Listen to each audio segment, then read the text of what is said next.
Needle drops are when a filmmaker uses already existing music in their film or TV show to usually add to a scene in a dramatic, comedic, or emotional way. And in my opinion, the best needle drops should be used in a film in one of three unique ways.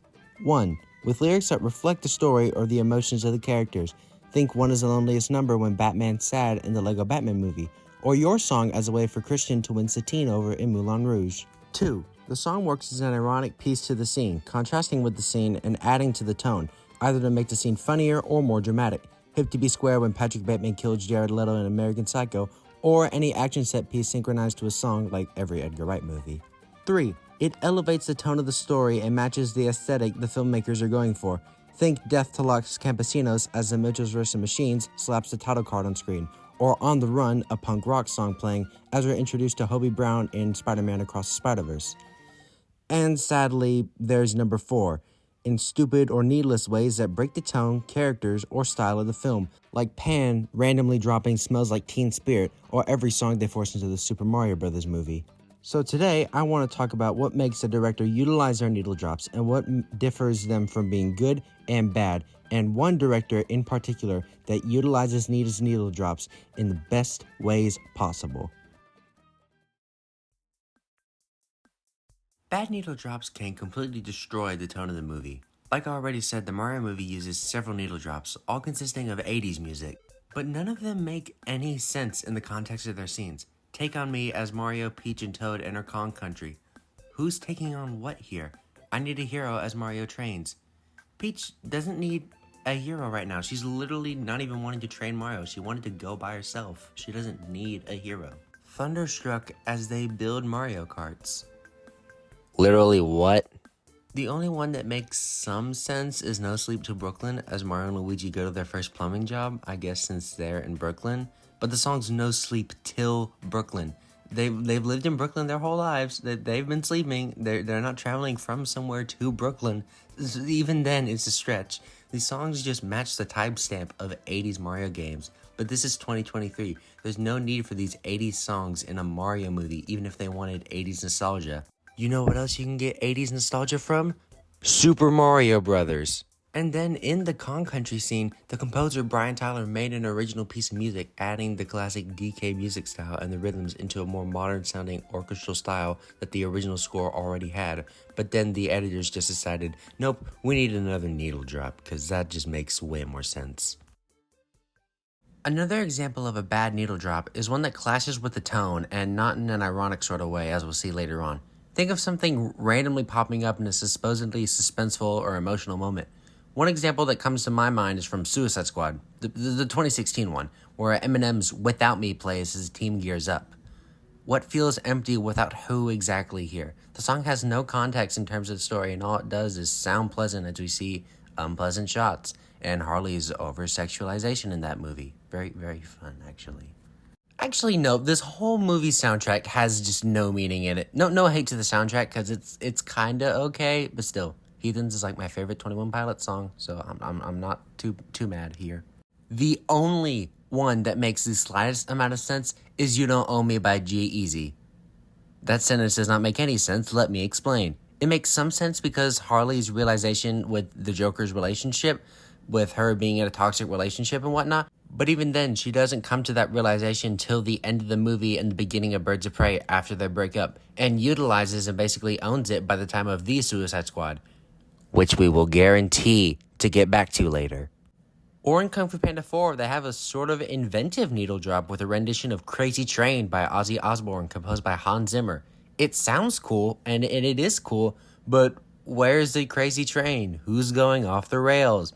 The lyrics of the already existing Crazy Train don't match anything in the movie. The song makes the scene cooler, I'll give it that, but without the lyrics or the part of the song that match the characters or the story, there's no point in them. If this was an action sequence in a train, at least the setting would sort of match.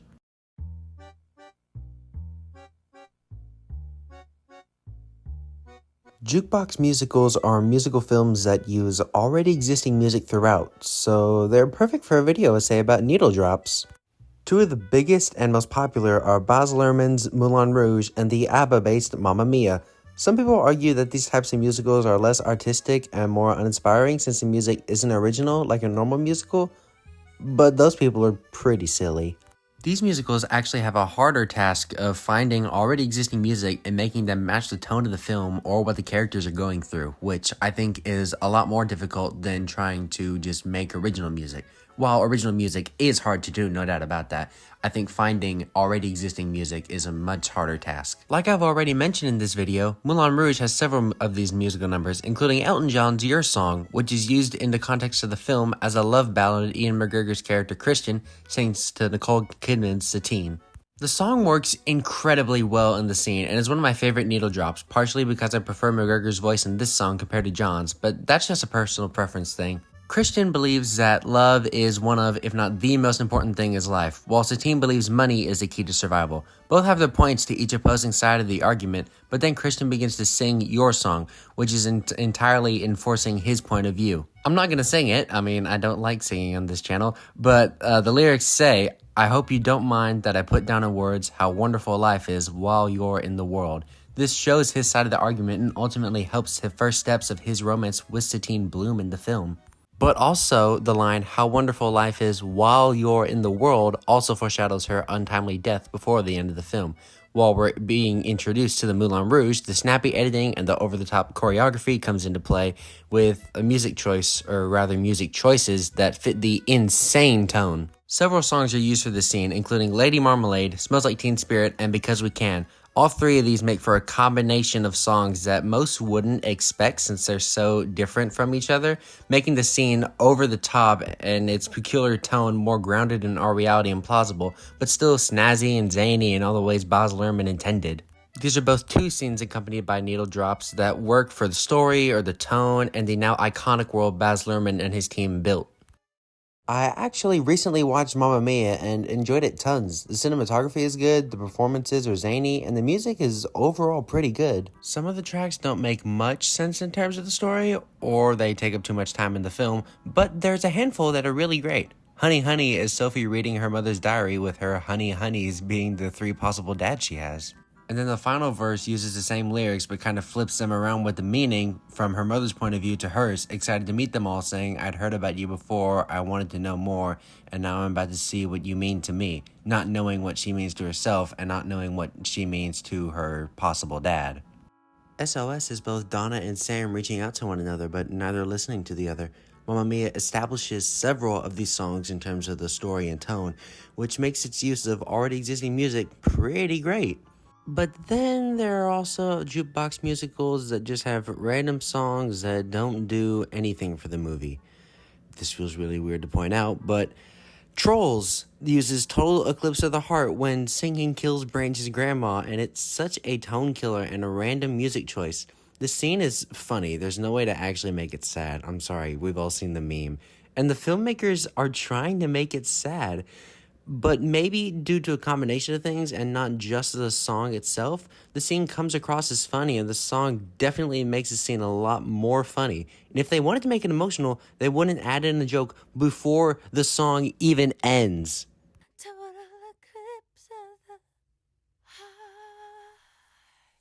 If I had those teeth breathing on me, I would pass out.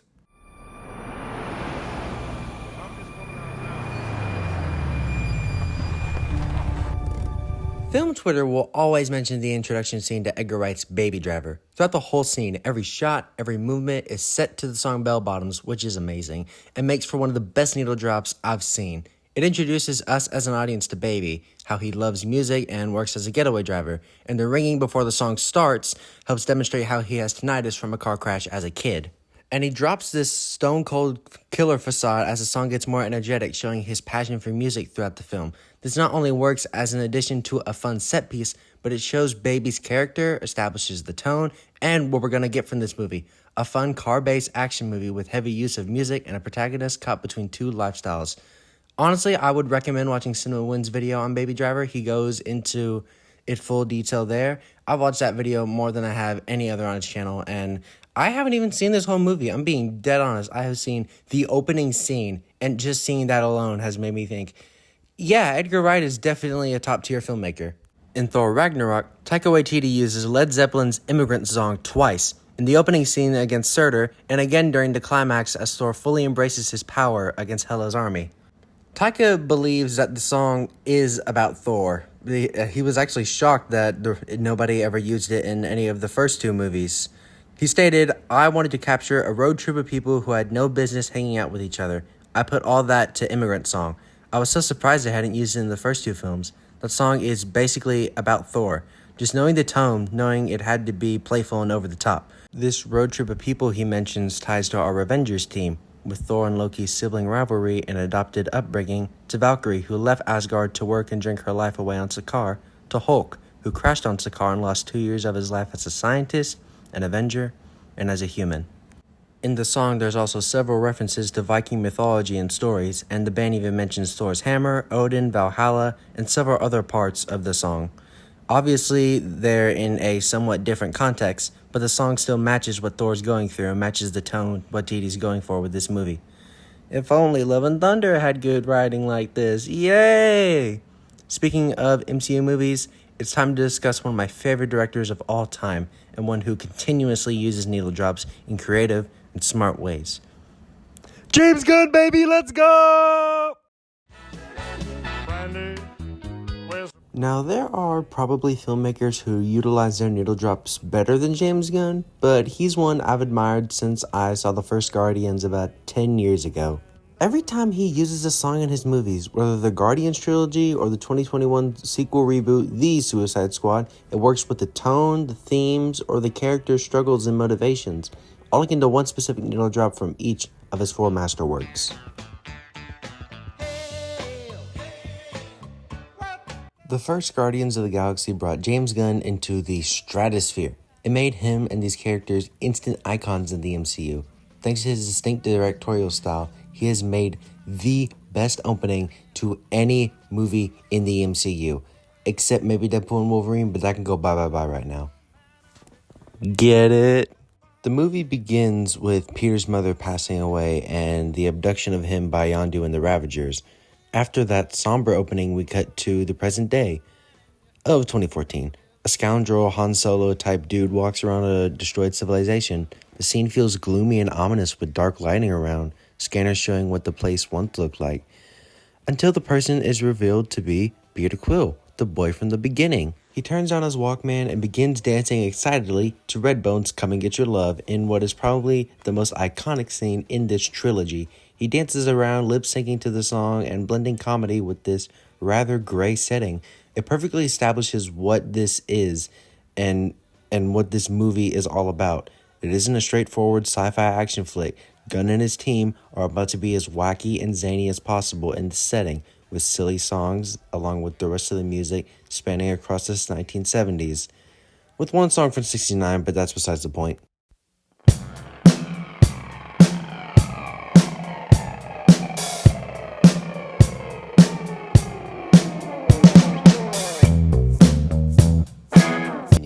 Its use of music at the time was one of my favorites in any film I had seen.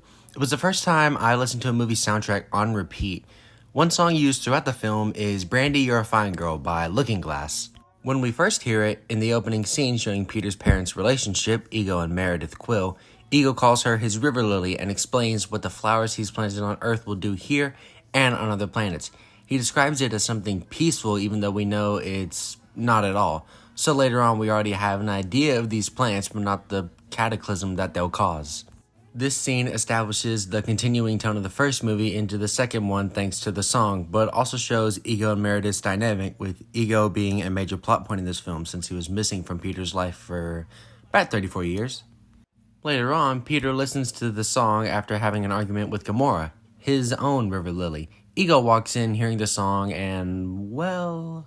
It's fortuitous you listening to this song.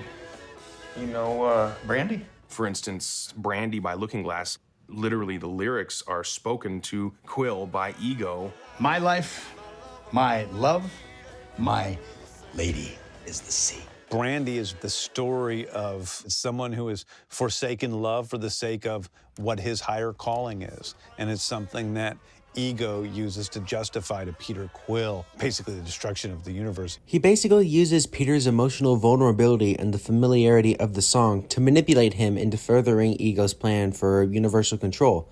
That's actually brilliant, And then once more, Ego plays a song as he gains the upper hand against Peter and the Guardians, quoting the song, "My life, my love, my lady is the sea."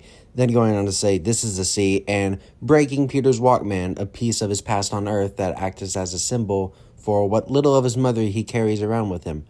Which brings Peter to go cuckoo, and blammo, he starts beating up his dad. This song has just so many meanings in this movie, and it changes throughout. And honestly, it was one of the first times in a movie where I ever really said, wow, this is really good writing. I didn't say that, but I know I would have definitely thought that if I was as knowledgeable of film as I am now. Stop pretending you aren't what you are. One in billions. Trillions. Even more. What greater meaning can life possibly have to offer? I don't use my head to fly the arrow, boy. I use my heart.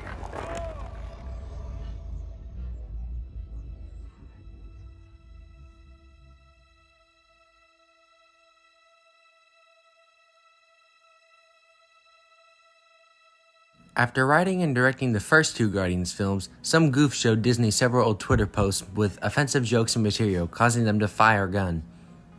That sure didn't backfire for them.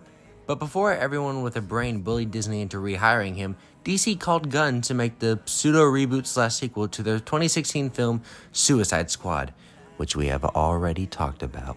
The film was met with instant critical acclaim, despite the box office being very poor, but that's thanks to a handful of things like being a sequel to the pile of wet-hot diarrhea garbage and the HBO Max release date after a month in theaters. COVID really screwed up films, bruh.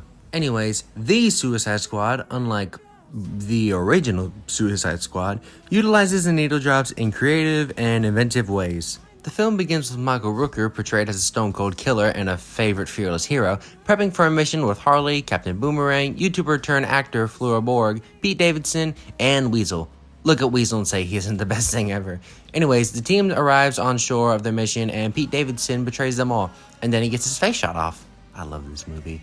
The rest of the team begins to attack and each gets killed off one by one by one, until Michael Rooker bails from the mission, literally running away in tears. Then it's revealed that this team is just a distraction for our real Suicide Squad for this film. And that's when the needle drops begin, starting with People Who Died by the Jim Carroll Band. As the title implies, the song recalls a list of people who have passed. And since the audience just saw what we thought was our main cast of characters get killed off in exceedingly gruesome ways, it completely fits with this opening credits scene, showing each member's dead body. Yeah, this movie is very, very rated R, and I love it so much.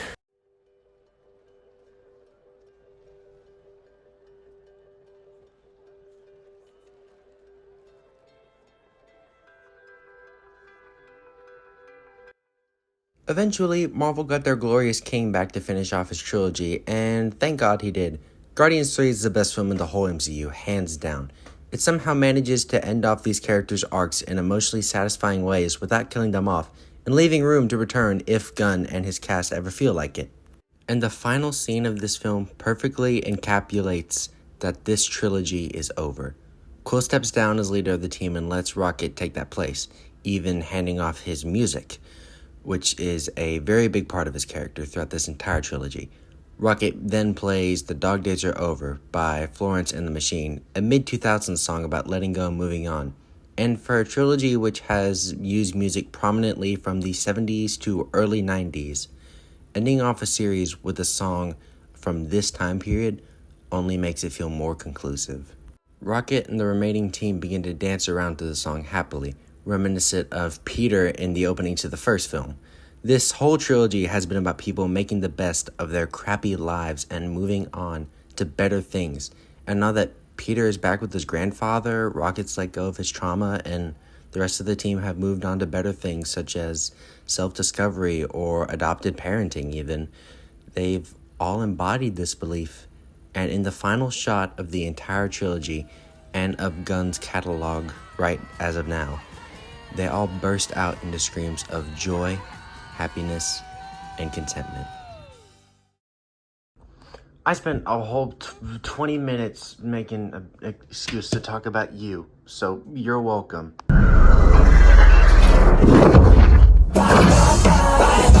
Okay, Peanut. Guess we're getting that team up after all.